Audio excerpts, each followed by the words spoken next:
रणजित कासलेचा पुन्हा एक नवा व्हिडिओ आता समोर आलेला आहे। पुण्यात येईन तेव्हा मला पोलिसांनी अटक करावी।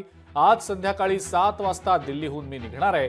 पुणे पोलिसांनी सुरक्षितपणे बीड पोलिसांच्या ताब्यात मला द्यावं, असा एक व्हिडिओ रणजित कासलेचा आता व्हायरल झाल्याचं दिसतंय। हा एक नवा व्हिडिओ आता रणजित कासलेचा समोर आलेला आहे आणि याच अनुषंगाने आता पुढे नेमकी काय कारवाई होणार हे देखील पाहणं महत्त्वाचं असेल। मात्र रणजित कासलेनं दिल्लीहून हा व्हिडिओ व्हायरल केल्याचं आता बोललं जात आहे।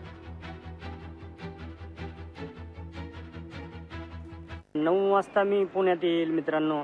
मी एवढा वेळ खरं सांगत नव्हतो, परंतु आता आतमध्ये एंट्री केलेली आहे, चेक इन झालेलं आहे, बोर्डिंग पास घेतलेला आहे।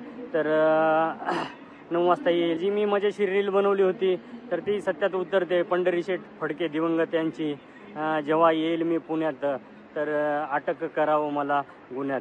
तर मित्रांनो, माझी एक विनंती आहे प्रशासनालाही, पुणे पोलिसांनाही की मला संरक्षण द्यावं आणि संरक्षण देऊन बीड पोलिसांच्या ताब्यात द्यावं मला। लोकशाही मराठी ऐका, पहा, जागरूक रहा।